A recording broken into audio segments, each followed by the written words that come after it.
ಬಂಧುಗಳೇ, ನಿಜಕ್ಕೂ ಈ ಹರ್ಕೂಡಪ್ಪಗಳವರ ಶಿಸ್ತು, ಸಮಯ ಪ್ರಜ್ಞೆ ಮತ್ತು ಆ ಸಮಯಕ್ಕೆ ಸರಿಯಾಗಿ ಪ್ರಾರಂಭ, ಸಮಯಕ್ಕೆ ಸರಿಯಾಗಿ ಮುಗಿಸೋದು, ಇದೆಲ್ಲ ನಮ್ಗೆ ಹಿಡ್ಕೊಂಡೆ ನಾವೆಲ್ಲ ಕಲಿಬೇಕಾಗ್ಯದ ಅಂತ ನಾನು ಈ ಸಂದರ್ಭದಲ್ಲಿ ಹೇಳಬೇಕಾಯ್ತು. ನಮ್ದು ಒಂದಕ್ಕೆ ಮುಗಿಯೋದು ಮೂರಕ್ಕೆ ಮುಗೀತದ. ಮಾತಾಜಿಯವ್ರು ನಾನು ಕಲ್ತ್ಕೋಬೇಕಿದೆ ಅಂತ ಹೇಳ್ತಾ ಇದ್ದಾರೆ. ನಿಜಕ್ಕೂ ಬಹಳ ಸಂತೋಷ ಆಗ್ತದೆ. ನಿಜವಾಗಿ ಶರಣರ ಭೂಮಿಯಲ್ಲಿ ಮೊಟ್ಟ ಮೊದಲು ಸಮಾಜದ, ರಾಷ್ಟ್ರದ ಅಭಿವೃದ್ಧಿಗೆ ಕಾಯಕವೇ ಸೂತ್ರ ಅಂತ ಕಂಡಿಡಿದವರು ಮೊಟ್ಟ ಮೊದಲು ಯಾರು ಅಂದ್ರೆ ಬಸವಾದಿ ಪ್ರಮಥರು ಅನ್ನೋದು ನಾವು ನೆನಪಿಡ್ತೀವಿ. ಸಮಾಜಕ್ಕೆ ದೊಡ್ಡ ಅಮೂಲ್ಯವಾದಂಥ ಎರಡು ಮೌಲ್ಯಗಳನ್ನ ಕೊಟ್ಟರು. ಒಂದು ಕಾಯಕ, ಇನ್ನೊಂದು ದಾಸೋಹ. ಈ ಕಾಯಕ ಹೆಂಗ ಗಳಿಸಬೇಕು ಅನ್ನೋದು ಕಲಿಸ್ತು, ದಾಸೋಹ ಹೆಂಗ ಬಳಸಬೇಕು ಅನ್ನೋದು ಕಲಿಸ್ತು. ಕಾಯಕ, ಎಲ್ಲರೂ ಕಾಯಕ ಅಂದ್ರೆ ಬರೇ ಕೆಲಸ ಮಾಡೋದಲ್ಲ, ಅದರಲ್ಲಿ ಬಹಳ ವಿಶಾಲ ಅರ್ಥ ಅದ. ಕಾಯಕ ಪದದಲ್ಲಿ ಮನುಷ್ಯನ ಸರ್ವಾಂಗೀಣ ವಿಕಾಸವು ಕಾಯಕದಲ್ಲಿ ಅಡಗ್ಯದ ಅನ್ನೋದು ನಾವು ಅರ್ಥ ಮಾಡ್ಕೋಬೇಕು. ಆ ದೃಷ್ಟಿಯಿಂದ ಅದಕ್ಕೆ ಮೊಟ್ಟ ಮೊದಲು ಕರ್ನಾಟಕದಲ್ಲಿ ಕನ್ನಡದ ಕಾಯಕ ಧರ್ಮ ಕೊಟ್ಟವರು ಯಾರು ಅಂದ್ರೆ ವಿಶ್ವಗುರು ಬಸವಣ್ಣನವರು ಅಂತ ನಾವು ತಿಳ್ಕೋಬೇಕು. ಅಂಥ ಅದಕ್ಕೆ ಎಲ್ಲರೂ ಏನ್ ಕರೀತಾರೆ ಅಂದ್ರೆ ಶರಣ ಚಳುವಳಿ ಅಂದ್ರೆ ಅದು ಕಾಯಕ ಜೀವಿಗಳ ಚಳುವಳಿ ಅಂತ ಕರೀತಾರೆ.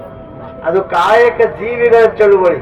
ಎಲ್ಲಾ ರಂಗದಲ್ಲಿ ಅವರು ಕಾಯಕವನ್ನ ಸೃಷ್ಟಿ ಮಾಡಿದ್ರು. ನಗಿಸುವ ಕಾಯಕ ಅಂತಿತ್ತು, ನಗೆಮಾರಿ ತಂದೆ ಅಂತ. ಈ ಮಧ್ಯಾಹ್ನದ 2 ಗಂಟೆ ಆದ್ಮೇಲೆ ಹೆಣ್ಮಕ್ಳು ಸುಮ್ಮನೆ ಅಲ್ಲಿ ಇಲ್ಲಿ ಕುಂತ ಅದು ಇದು ವಿಷಯ ಮಾತಾಡ್ತಾರಂತ ವಚನಗಳು ಕಲಿಸೋದು ಕಾಯಕ ಅಂತಿತ್ತು. ದುಃಖ ದುಮ್ಮಾನದಲ್ಲಿ ನೊಂದು ಬೆಂದವರಿಗೆ ನಗೆಮಾರಿ ತಂದು ದುಃಖವನ್ನು ಮರೆಸಿ ಅವ್ರಿಗೆ ನಗಿಸಿ ಹೋಗ್ತಿದ್ರು. ಅಷ್ಟೇ ಅಲ್ಲ, ಸಮಾಜದಲ್ಲಿ ಒಂದು ಸುವ್ಯವಸ್ಥತೆ ಬರ್ಬೇಕಂತ ತಿಳ್ಕೊಂಡು ನಸಿಕಿನಲ್ಲಿ 5 ಗಂಟೆಗೆ ಮುಂಜಾವಿನಲ್ಲಿ ಎಬ್ಬಿಸುವ ಕಾಯಕದವರಿದ್ರು. ಮುಕ್ತಿನಾಥ ಅಂತ ಶರಣ ಬರ್ತಾರೆ. ಆ ಎಚ್ಚರಿಕೆ ಕಾಯಕದ ಮುಕ್ತಿನಾಥ ಅಂತ ಬರ್ತಾರೆ. ಹೇಳಿ ಅಂಗವಿಕಾರವ ಸಾಕೇಳಿ, ನಿಮ್ಮ ಲಿಂಗವ ನೆನೆದೇಳಿ ಅಂತ ಹೇಳ್ತಾರೆ. ಸಾಕಪ್ಪ ಹಿಂಗ್ ಎದ್ದೇಳ್ರಿ, ಬೆಳಗಾಗ್ಯದ, ನಿಮ್ಮ ಲಿಂಗಕ್ಕೆ ನಮಸ್ಕಾರ ಮಾಡಿ ಹೇಳ್ರಿ, ನಿಮ್ಮ ಅಂಗವಿಕಾರವನ್ನ ಬಿಟ್ಟು ಹೇಳ್ರಿ ಅಂತ ಜಾಗೃತಿ ಮಾಡ್ಕೋತಾ ನಸಿಕಿನಾಗ 5 ಗಂಟೆಗೆ ಎಚ್ಚರಿಕೆ ಕಾಯಕದವರು ಬರ್ತಾರೆ. ನೋಡಿ, ಎಷ್ಟು ಎಲ್ಲ ವಿಧದಲ್ಲಿ ಅವರು ನಮ್ಮ ಜೀವನದ ಒಳಹೊಕ್ಕು ಎಲ್ಲ ರಂಗದಲ್ಲಿ ಅವರು ಇದು ಹಾಸುವಕ್ಕಾಗಿ ಶರಣರು ಕಾಯಕಗಳನ್ನ ಸೃಷ್ಟಿ ಮಾಡಿದ್ರು. ಅಷ್ಟೇ ಅಲ್ಲ, ಒಬ್ಬ ಈ ಶರಣರ ಚರಿತ್ರೆಯಲ್ಲಿ ಬರ್ತದ ಹಳಕಟ್ಟಿಯವರು, ಒಬ್ಬ ಗೌರಮ್ಮ ಅಂತ ಒಬ್ಬ ಶರಣಿ ಇದ್ದು. ದೊಡ್ಡ ದೊಡ್ಡ ಇಂಥ ಉತ್ಸವದಲ್ಲಿ ಶಿಸ್ತು ತರುವಂತಹದ್ದು, ಅಚ್ಚುಕಟ್ಟು ತರುವಂಥದ್ದು. ಎಲ್ಲೇ ಇರಲಿ, ಯಾವುದೇ ಸಮಾರಂಭ ಇರಲಿ, ಅಲ್ಲಿ ಶಿಸ್ತು ಕೂಡಿಸೋದು, ಸಭೆ ಶಾಂತವಾಗಿಡೋದು, ಅದನ್ನ ಆಕೆ ನೆರವೇರಿಸ್ತಿದ್ದಳು. ಹೀಗೆ ಒಂದಲ್ಲ, ನಸಿಕಿನಾಗ 5 ಗಂಟೆಗೆ, ಇವತ್ತಿಗೂ ಜಾರಿ ಇಲ್ಲದ ನಸಿಕಿನಾಗ 5 ಗಂಟೆಗೆ ಗಂಟೆ ಕಾಯಕದವರು ಅಂತ ಬರ್ತೀವಿ. ಆ ಗಂಟೆ ಕಾಯಕದವ್ರು ಏನು ಮಾಡ್ತೀವಿ ಅಂದ್ರೆ ಎಲ್ಲರೂ ಎದ್ದರೋ ಇಲ್ಲೋ, ಮುಖ ತೊಳೆದರೋ ಇಲ್ಲೋ, ಭಸ್ಮ ಹಚ್ಚಿದರೋ ಇಲ್ಲೋ ಅಂತ ಅವ್ರು ಚೆಕಿಂಗ್ ಬರ್ತಿರು. ಒಂದ್ ಕಡೆ ಚೆಕಿಂಗ್ ಆಯ್ತು, ಅವ್ರು ನೀಡುವಂತ ಹಿಟ್ಟು ದಾಸೋಹಕ್ಕ ಬಳಸ್ತಿದ್ರು. ಬಂದವರಿಗೆ ತಾವು ಉಪಜೀವನ ಮಾಡಿ ಬಂದವರಿಗೆ 2 ರೊಟ್ಟಿ ಅವರು ದಾಸೋಹ ಮಾಡ್ತಿದ್ರು. ಇದು ಅದು ಆ ಕಾಯಕ. ಆ ನಂತರ ಗೆಜ್ಜೆ ಕಟ್ಕೊಂಡು ಆ ಕಂತಿ ಭಿಕ್ಷೆ ಕಾಯಕದವ್ರು ಬರ್ತಿದ್ರು. ಆ ಕಂತಿ ಭಿಕ್ಷೆ ಕಾಯಕದವ್ರು ಬಂದು ಅಲ್ಲೇನು ಮಾಡ್ತಿರು ಅಂದ್ರೆ ಅವ್ರು ಎಲ್ಲರೂ ಲಿಂಗ ಪೂಜೆ ಮಾಡ್ಯಾರೋ ಇಲ್ಲೋ, ಸ್ನಾನ ಮಾಡಿ ಅಡಿಗೆ ಮಾಡ್ಯಾರೋ ಇಲ್ಲೋ, ಏನ್ ಹಂಗೆ ಮಾಡುತ್ತಾ ಇದಾರೋ ಅಂತ ಅದನ್ನ ಅವ್ರ ಒಳಹೊಕ್ಕು ಚೆಕ್ ಮಾಡಿ ಅವರೆಲ್ಲ ನೋಡ್ಕೊಂಡು ಅವರು ಮಾಡ್ತಿರು. ಯಾರೋ ಒಬ್ರು ಕುಡಿಯೋರು ಕಂಡ್ರು, ಯಾರೋ ಒಬ್ರು ದುಶ್ಚಟ ದುರ್ವ್ಯಸನಿಗಳು ಕಂಡ್ರು ಅಂದ್ರೆ ಅವಾಗ ಅವ್ರೇನು ಮಾಡ್ತಿರು, ಬಂದು ಅಲ್ಲಿ ಒಂದು ರಿಪೋರ್ಟ್ ಕೊಡ್ತಿರು. ಅಲ್ಲಿ ಆ ಕಾಯಕದವ್ರು ಬೇರೆ ಇರ್ತಿರು. ಅವಾಗ ಅವ್ರೇನ್ ಮಾಡ್ತಿರು, ಅವ್ರ ಮನೆಗೆ ಬಂದು, ನೋಡ್ರಪ್ಪ ನಿಮ್ಮ ಮನ್ಯಾಗ ಒಬ್ಬ ಕುಡುಕನಂತ ನಮ್ಗೆ ಸುದ್ದಿ ಬಂದದ, ಮೆಸೇಜ್ ಬಂದದ, ಅದ್ರ ಸಲುವಾಗಿ ನಾವೇನ್ ಮಾಡ್ಬೇಕು, ಈಗ ನೀವು ಅದನ್ನ ಬಿಡ್ಬೇಕು ಅಂತ ತಿಳ್ಕೊಂಡು ಇಲ್ಲಿ ಕಂಬ ಇದ್ರು, ಕಂಬಕ್ಕೆ ತೆಕ್ಕಿ ಬೀಳ್ತಿದ್ರು. ತೆಕ್ಕೆ ಕಾಯಕ ಅಂತ ಅದಕ್ಕೆ ಕರೀತಾರೆ, ತೆಕ್ಕೆ ಕಾಯಕ. ಅದಕ್ಕೂ ಮಾಡಿಲ್ಲ ಅಂದ್ರೆ ಒಂದು ದೊಡ್ಡ ಬಂಡಿ ತಗೊಂಡು ತಲೆ ಮೇಲೆ ಹೊತ್ಕೊಂಡು ಕಲ್ಭಾರ ಕಾಯಕದವರು ಅಂತ ಕರಿತೀವಿ. ಆಮೇಲೆ ಅದಕ್ಕೂ ಮಣಿಲಿಲ್ಲ ಅಂದ್ರ ಮತ್ತವ ಅಷ್ಟೊತ್ತಿನ ಎಲ್ಲರೂ ಆಜು ಬಾಜುದವ್ರು ಇದ್ರೆ ಎಲ್ಲ ಬಿಡಿಸ್ತಿರು. ಮತ್ತವ ಏನ್ರ ಪ್ರಾರಂಭ ಮಾಡ್ದ ಅಂದ್ರೆ ಇದು ಗುಪ್ತವಾಗಿ ಹೊರಗಿನವ್ರಿಗೆ ಗೊತ್ತಾಗ್ಲಾರ್ದಂಗ್ ತಿದ್ದೋದು. ಇದಕ್ಕೂ ಮೀರಿದ್ರ ಆ ಜಂಟಿ ಬಾರಿಸಿದ್ರು ಓಣ್ಯಾಗೆಲ್ಲ, ಇಂಥ ಮನ್ಯಾಗ ಇಂಥ ಓಣ್ಯಾಗ, ಇಂಥ ಮನ್ಯಾಗ ಇಂಥ ಓಣ್ಯಾಗ ಇಂಥ ವ್ಯಕ್ತಿ ದುಶ್ಚಟ ಬಿಡಿಸ್ತಾ ಇಲ್ಲ, ಅದಕ್ಕೆ ನಾವು ಮುಳ್ಳಾವಿಗೆ ಕಾಯಕ ಕೈಕೊಳ್ತೀವಿ ಅಂತೇಳಿ ಮುಳ್ಳಾವಿಗೆಯನ್ನ ಇಟ್ಕೊಂಡು ಅವ್ರ ಮನೆ ಮುಂದೆ ನಿಂತು ಅದನ್ನ ಬಿಡಿಸ್ತಿದ್ರು. ಇದಕ್ಕೆ ಮುಳ್ಳಾವಿಗೆ ಕಾಯಕ. ಇಷ್ಟೊತ್ತ ಆಗದೊಳಗೆ ಎಲ್ಲರೂ ಓಣಿಯವರೆಲ್ಲ ಬಂದು ಅವ್ನಿಗೆ ತಿಳುವಳಿಕೆ ಕೊಟ್ಟು ಸ್ವಾಮಿಗಳಿಗೆ ಹಿಂಗ ನಿಂದಿಸ್ತೇನಪ್ಪ ಅಂತ ತಿಳ್ಕೊಂಡು ತಿಳಿಸಿ ಹೇಳಿ ಬಿಡಿಸಿದ್ರು. ಇವತ್ತಿಗೂ ಈ ಮುಳ್ಳಾವಿಗೆ ಕಾಯಕ ಅಲ್ಲಿ ಇಲ್ಲಿ ಜಾತ್ರೆಯೊಳಗ ಅಲ್ಲಿ ಇಲ್ಲಿ ನೋಡ್ತೀವಿ. ಅಂದ್ರೆ ಇಂಥ ನಾನಾ ವಿಧದಲ್ಲಿ ಕಾಯಕವನ್ನ ಕಲಿಸಿದವರು ಶರಣರು.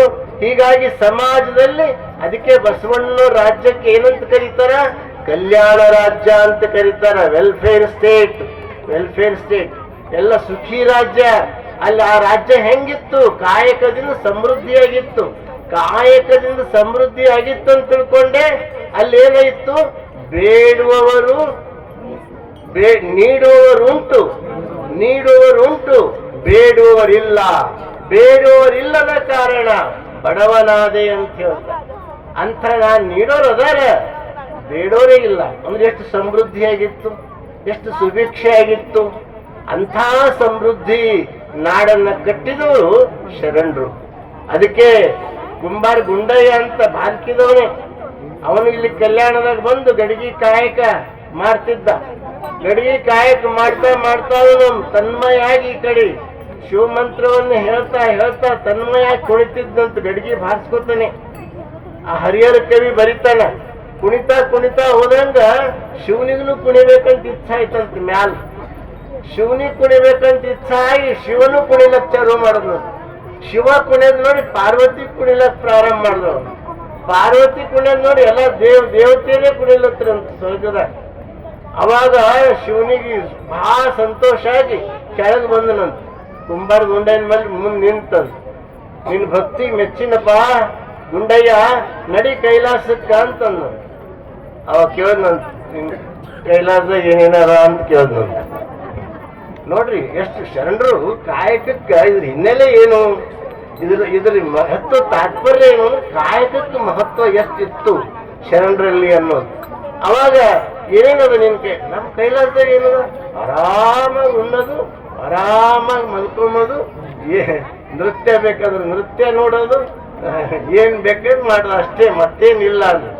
ಕಾಯಕ ಅದನ್ನೇ ಇಲ್ಲ, ಅಲ್ಲಿ ಕಾಯಕ ಇಲ್ಲ ಅಂತ ಹೇಳ.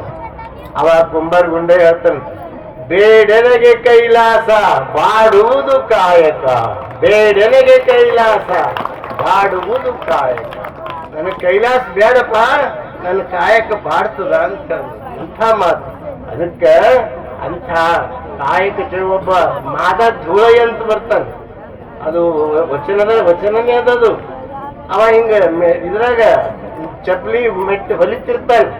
ಹೊಲಿತಾ ಇದ್ದಾಗ ಶಿವ ಪ್ರತ್ಯಕ್ಷ ನಿಂತನಂತ. ಅವನ್ ನಿಷ್ಠೆಗೆ ಮೆಚ್ಚಿ ಅವನಂತ, ನಿನಗೇನು ಕೆಲಸ ಅದ ಇಲ್ಲೋ, ನನ್ನ ಕಾಯಕಕ್ಕೆ ಭಂಗ ಮಾಡ್ತೇನೆ ನೀನು ಅನ್ನಂತ. ನೋಡ್ರಿ, ನಾವೆಲ್ಲ ಶಿವ ಬಂದನ ಅಂದ್ರೆ ಬೇರೆಲ್ಲ ಬೇಡ್ಕೊಂಬಂದು ನೋಡ್ತೀವಿ, ಏನ್ ಬೇಡಿದ ವರ ಕೇಳೋದು ನೋಡ್ತೀವಿ. ಶರಣರು ವರ ಕೇಳಿಲ್ಲ, ಬೇಡಿಲ್ಲ. ವರ ಕೊಟ್ಟರು ನನ್ನ ಕಾಯಕದಿಂದ ಬಂದಿದೆ ಸಾಕು, ನಿನ್ನ ವರ ನನಗೆ ಬೇಕಾಗಿಲ್ಲ ಅಂತ ಹೇಳ್ತಾರ. ಅಂತ ಅವ ಬಂದು ಅಂತಾನ, ನೀ ಯಾರಿಗಾರ ಬೇಕಾದವ್ರಿಗೆ ಹೋಗು, ನನ್ನ ಬಳಿ ಯಾಕೆ ಬಂದಿದ್ದಿ, ನನ್ನ ಕಾಯಕ ತೊಡಕೈತದ ಅಂತಂತಾನಂತ. ಎಂಥ ಮಾತು.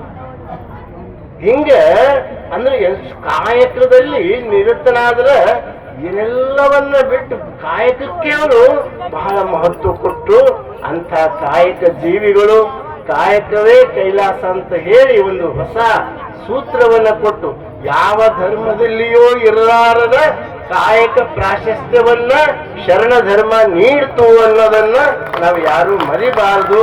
ಅಂಥ ಕಾಯಕ ಶರಣರು, ಅಂಥ ಕಾಯಕದಿಂದ ಇಲ್ಲೇ ಸ್ವರ್ಗ ಅವರು ನಿರ್ಮಾಣ ಮಾಡಿದ್ರು.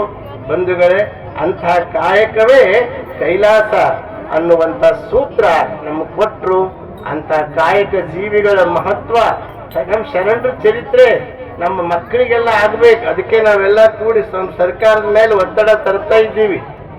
1ನೇ ಹಿಡ್ಕೊಂಡು 10ನೇ ತನಕ ಎಲ್ಲ ಪಠ್ಯಕ್ರಮದಲ್ಲಿ ಶರಣರ ಚರಿತ್ರೆ ಬರಬೇಕು, ಬಸವಣ್ಣವರ ಚರಿತ್ರೆ ಬರಬೇಕು, ವಚನಗಳು ಬರಬೇಕು. ಒಂದಿಲ್ಲ ಒಂದು ಪಾಠ ಮಕ್ಕಳು ಪಠ್ಯದಲ್ಲಿ ಇದ್ರೇ ಆ ಕೋಟಿ ಕೋಟಿ ಮಕ್ಕಳು ಶರಣರ ಪ್ರಜ್ಞೆ ಬರ್ತದ ಅನ್ಲಿಕ್ಕೆ ನಾವೆಲ್ಲ ಪ್ರಯತ್ನ ಮಾಡ್ಬೇಕಾಗ್ಯದ, ಮಾಡ್ತಾ ಇದ್ದೀವಿ ಅನ್ನುವ ಮಾತನ್ನ ಈ ಸಂದರ್ಭದಲ್ಲಿ ಹೇಳಿ ಅದನ್ನ ಬಹಳ ಅವಶ್ಯಕತೆ ಅದ. ಮತ್ತೆ ಇನ್ನೊಂದು ಬಹಳ ಮಹತ್ವದ, ಭಾರತದಲ್ಲಿ ಅನೇಕ ಶರಣರು, ತೆಲಂಗಾಣದಲ್ಲಿ ಶರಣರ ಸ್ಮಾರಕ ಅದಾವ, ನಾವೆಲ್ಲ ಕಡೆಗೆ ಹೋಗಿ ಬಂದಿದ್ವಿ. ಮಹಾರಾಷ್ಟ್ರದಲ್ಲಿ ಬಹಳಷ್ಟು ಶರಣರ ಸ್ಮಾರಕ ಅದಾವ, ಅವೆಲ್ಲ ಅಳಿವಿನ ಅಂಚಿನಲ್ಲದಾವ. ಅವನ ಸರ್ಕಾರ ಭಾರತದಲ್ಲಿರ್ತಕ್ಕಂಥ ಶರಣರ ಸ್ಮಾರಕನ ಉಳಿಸೋದು ಅಷ್ಟೇ ಮಹತ್ವದ. ಅದನ್ನು ನಾವು ಎಲ್ಲರೂ ಪ್ರಯತ್ನ ಮಾಡಬೇಕಾಗ್ಯದ ಅಂತ ಈ ಸಂದರ್ಭದಲ್ಲಿ ಹೇಳಿ, ಬಂಧುಗಳೇ, ಇವತ್ತ ಹಾರ್ಕೂಡಪ್ಪಗಳವರು ಬಹಳ ಒಳ್ಳೆ ಕಾಯಕ ಉತ್ಸವ ಮಾಡಿ ಈ ಕಲ್ಯಾಣದಲ್ಲಿ ಒಂದು ಹೊಸ ಬದಲಾವಣೆಯನ್ನ, ಎಲ್ಲ ಕಾಯಕದ ಅಂಗಡಿಗಳನ್ನ ಇಲ್ಲಿ ಬಂದಿದ್ದಾವೆ. ಈಗಾಗಲೇ ಬಸವರಾಜ್ ಪಾಟೀಲ್ ಸೇಡಂ ಅವರು ಕರೆ ಕೊಟ್ರು, ನೀವು ಹೋಗಾಗ ಒಂದಾದ ಪುಸ್ತಕ ತಗೊಂಡು ಹೋಗ್ರಿ, ಖಾಲಿ ಹೋಗ್ಬೇಡ್ರಿ ಅಂತ ಹೇಳಿದ್ರು. ಅದನ್ನ ತಗೊಂಡು ಹೋಗ್ಬೇಕು. ನಿಮ್ಗಷ್ಟೇ ಅಲ್ಲ, ಇತ್ತೀಚೆಗೆ ನಿಮ್ಗೊಂದು ಮಾತು ಹೇಳ್ತೀನಿ. ಇತ್ತೀಚೆಗೆ ತೊಟ್ಲು ಕಾರ್ಯಕ್ರಮ, ಮನಿಶಾಂತಿ ಕಾರ್ಯಕ್ರಮ, ಮದುವೆ ಕಾರ್ಯಕ್ರಮ, ಹಿಂಗ ಅವೆಲ್ಲ ಮನೆಗಳು ಕಾರ್ಯಕ್ರಮಕ್ಕೆ ನೀವೇನ್ ಮಾಡ್ತೀರಿ? ಕೊಡ ಒಯ್ಯಿ, ಡಬ್ಬಿ ಒಯ್ಯಿ, ಬುಟ್ಟಿ ಒಯ್ಯಿ, ಟಿಫನ್ ಡಬ್ಬಿ ಒಯ್ಯಿ ಮಾಡ್ತೀರಿ. ಆದ್ರ ಇವತ್ತು ಯಾರ ಮನೆಗೂ ಕೊಡ ಬುಟ್ಟಿ ಇಡ್ಲಾಕ ಸ್ಥಳ ಇಲ್ಲ. ಅವ್ರಿಗೆ ಅದು ಬೇಜಾರು, ಎಲ್ಲಿ ಇಡಬೇಕು ಅಂತ ಅವ್ರಿಗೆ ಚಿಂತಿ. ಒಂದ್ ಕಾಲ ಇತ್ತು, ಅವಾಗ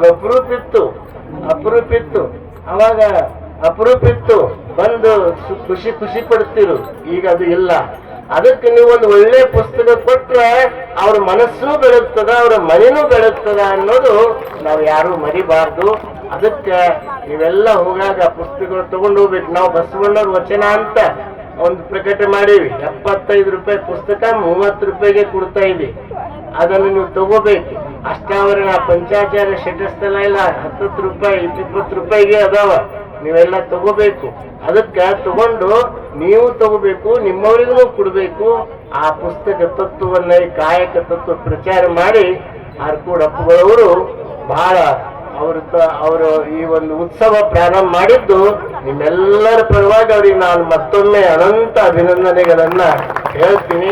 ಅವರು ಈಗಾಗಲೇ ಹುಣಸೂರಪ್ಪಗಳು ಹೇಳಿದ್ದಾರೆ, ಅವರು ಕಲಾವಿದರಿಗೆ, ಸಂಗೀತಗಾರರಿಗೆ, ಎಲ್ಲರಿಗೂ ಉದಾರವಾಗಿ, ನಮ್ಮ ಜಿಲ್ಲೆಯಲ್ಲಿ ಉದಾರವಾಗಿ ದಾಸೋಹವನ್ನು ಮಾಡೋರು, ಅವರಿಗೆ ದುಡ್ಡು ಕೊಡೋರು, ಬಂಗಾರ ಉಂಗುರು ಇಡೋರು ಏಕೈಕ ಗುರುಗಳು ಯಾರು ಅಂದ್ರೆ ಹಾರ್ಕೂಡಪ್ಪಗಳು. ನಮ್ಮ ಜೀವನದಾಗ ನಮ್ಗೆ ಯಾವ ಶಿಷ್ಯರನ್ನು ಉಂಗುರು ಇಟ್ಟಿದ್ದಿಲ್ಲ. ನಿಜವಾಗಿ ಹೇಳ್ತೀನಿ, ನಮ್ಮ ದೊಡ್ಡಪ್ಪವರಿಗೂ ಯಾರು ಇಟ್ಟಿದ್ದಿಲ್ಲ. ನಮ್ಮ ಕಾಯಕನೇ ಬೇರೆ. ಬೆಳ್ಳಿ ಬಂಗಾರ ನಮಗೆ ಯಾರು ನಾವು ಕೇಳಿನೂ ಇಲ್ಲ, ಅವ್ರು ನಮಗೆ ಕೊಟ್ಟಿನೂ ಇಲ್ಲ. ಆದ್ರೆ ನಮ್ ಗೌರವ ಡಾಕ್ಟರೇಟ್ ಸಿಕ್ಕಾಗ ಮೊಟ್ಟ ಮೊದಲು ಅವ್ರು ಮಠಕ್ಕೆ ಕರೆಸಿ, ನಾವು ಏಟ್ ವಲ್ ಅಂದ್ರೆ ನಾವು ಎಂದೂ ಇಟ್ಕೊಂಡಿಲ್ರಿ ಬುದ್ಧಿ ಅಂತಂದು ವಲ್ ಅಂದ್ರು ಇಲ್ಲ, ಒಂದು ನಿಮಿಷದ ನೀವು ಇಟ್ಕೊಳೇಬೇಕಂತ ತಿಳ್ಕೊಂಡು ಮೊಟ್ಟ ಮೊದಲು ಉಂಗುರು ಇಟ್ಟವ್ರು ಯಾರು ಅಂದ್ರೆ ಹಾರ್ಕೂಡಪ್ಪಗಳೇ. ಬಹುತೇಕ ಒಬ್ರು ಪಾಪ ಒಂದು ನಾಟಕ ಕಂಪನಿ ದಿವಾಳಿ ಎದ್ದಿತ್ತು, ಬಹಳ ದಿವಾಳಿ ಎದ್ದಿತ್ತು. ನಾನೊಂದು ಅವರಿಗೆ ಒಂದಿಷ್ಟು ಸಹಾಯ ಮಾಡ್ದ, ಬಸವರಾಜ್ ಬೆಂಗೇರಿ. ಕಲಾವಿದರು. ಇವತ್ತಿಗೂ ಅವ್ರು ಮೊನ್ನೆ ನಾವು 1 ಲಕ್ಷ ರೂಪಾಯಿ ಅನುಭವ ಮಂಟಪ ಪ್ರಶಸ್ತಿ ಕೊಟ್ಟಿವಿ.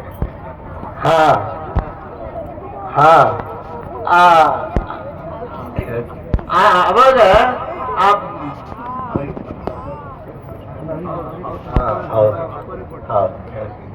ಅವಾಗ ನಾನೊಂದು ಅವರಿಗೆ ದೊಡ್ಡ ಸಹಾಯ ಮಾಡ್ದ.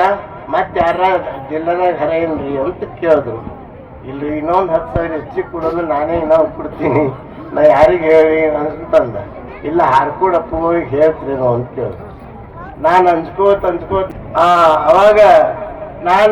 ಅವಾಗ ಫೋನ್ ಮಾಡ್ದ, ಬುದ್ಧಿ ಹಿಂಗೆ ಕಲಾವಿದ್ರು ಬರ್ಲತ್ತಾರ, ತಮ್ಮ ಭೇಟಿ ಆಗ್ತಾರ, ತಾವು ಹಿಂಗೆ ಸ್ವಲ್ಪ ಅವ್ರಿಗೆ ಕಷ್ಟದಾಗ ಅಂತ ಅಷ್ಟೇ ಹೇಳಿದೆ. ಅವ್ರಿಗೆ 1 ಲಕ್ಷ ರೂಪಾಯಿ ಕೊಟ್ಟು ಅವ್ರು ಕಳಿಸ್ಕೊಟ್ಟು. ಇಷ್ಟು ದೊಡ್ಡ ಮನಸ್ಸು, ಇಷ್ಟು ವಿಶಾಲ ಹೃದಯ ಯಾರ್ದು ನಾವು ಈಗಿನ ದಿನಮಾನದಲ್ಲಿ ಬಹಳ ಅಪರೂಪದಲ್ಲಿ ಅಪರೂಪ. ಪೂಜ್ಯರುವಂಥ ಬಡವರನ್ನು ನೋಡಿ, ಅಂತಃಕರಣ ನೋಡಿ, ಅವ್ರಿಗೆ ಉದಾರ ರೀತಿಯಿಂದ ಸಹಾಯ ಮಾಡುವುದು ಇದೇನದಲ್ಲ, ಇದೇ ನಿಜವಾದ ಬಸವ ಸಿದ್ಧಾಂತ ಅಂದ್ರೆ ಇದಕ್ಕೆ ಬಸವ ಸಿದ್ಧಾಂತ. ಬಸವ ಸಿದ್ಧಾಂತ ಅಂದ್ರೆ ಇದೇ, ಮತ್ತೇನಲ್ಲ. ಭಾಳ ಪೂಜೆ ಮಾಡೋದು, ಭಾಳ ಜಪ ಮಣಿ ಎಣಿಸೋದು ಬಸವ ತತ್ವ ಅಲ್ಲ. ಯಾರು ಕಷ್ಟದಾಗಿರ್ತಾರ, ಯಾರು ನೋವಿನಾಗಿರ್ತಾರ, ಯಾರು ತೊಂದರೆಯಲ್ಲಿರ್ತಾರ ಅಂಥವ್ರಿಗೆ ನಾವು ಕೈ ಹಿಡಿದು ಮ್ಯಾಲೆ ಎತ್ತಿದ್ರೆ ಅದು ನಿಜವಾದ ಬಸವ ತತ್ವ ಆಗ್ತದ ಅನ್ನೋ ಮಾತನ್ನ ಈ ಸಂದರ್ಭದಲ್ಲಿ ನಮ್ಮ ಅನುಭವ ಮಂಟಪದ ಕೆಳಗಡೆ ಒಂದು ಪ್ರಶಸ್ತಿ ಸ್ಥಾಪಿಸಿದ್ರು. ಈ 2 ವರ್ಷ ಆಯ್ತು. ಈ ಮೊನ್ನೆ ಅದೇ ಬೆಂಗೇರಿಗೆ ಬಸವ ಭಾಸ್ಕರ ಅಂತ ಪ್ರಶಸ್ತಿ ಹೆಸರು. ಆ ಬಸವ ಭಾಸ್ಕರ್ ಪ್ರಶಸ್ತಿಯನ್ನ ಮೊನ್ನೆ ನಾವು ಅದೇ ಬಸವರಾಜ್ ಬೆಂಗೇರಿಗೆ ಇಡೀ ಅವ್ರ ಜೀವಮಾನವೇ ನಾಟಕದಲ್ಲಿ ಕಳೆದಾರ. ಅದು ಸಾಮಾಜಿಕ ನಾಟಕ ಮಾಡಂಗಿಲ್ಲ ಅವ್ರು, ಗಂಡನ ಮಾನ, ಅತ್ತಿ ಸೊಸೆ ಇಂಥವು ಮಾಡಂಗಿಲ್ಲ ಅವ್ರು ಏನಿದ್ರು ಧಾರ್ಮಿಕ ನಾಟಕಗಳನ್ನೇ ಮಾಡ್ತಾರೋ. ಅದಕ್ಕೆ ಅವರಿಗೆ ನಾವು ಬಸವ ಭಾಸ್ಕರ್ ಪ್ರಶಸ್ತಿಯನ್ನು ಕೊಟ್ಟು, ಆ ಬಸವ ಭಾಸ್ಕರ್ ಪ್ರಶಸ್ತಿಗೆ 1 ಲಕ್ಷ ರೂಪಾಯಿ ಪ್ರತಿ ವರ್ಷ ಹಾರ್ಕೋಡಪ್ಪಗಳು ಆ ಪ್ರಶಸ್ತಿಗೆ ದಾಸೋಹವನ್ನ ಮಾಡ್ತಾ ಇದ್ದಾರೆ ಅಂತ ಈ ಸಂದರ್ಭದಲ್ಲಿ ನೆನಪು ಮಾಡಿಕೊಡ್ತಾ ಇದ್ದೀನಿ.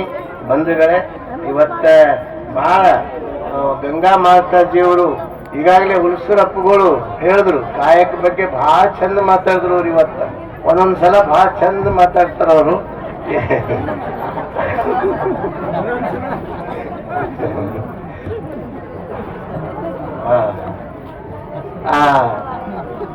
ಆರ್ಕೊಡಪ್ಪ ಇದು ನಮ್ಮ ಹುಲಸೂರಪ್ಪಗಳು ಇವತ್ತು ಬಹಳ ಕಾಯಕದ ಬಗ್ಗೆ ಬಹಳ ಚಂದಾಗಿ ಹೇಳಿದ್ರು, ಬಹಳ ಅರ್ಥಪೂರ್ಣ ಹೇಳಿದ್ರು.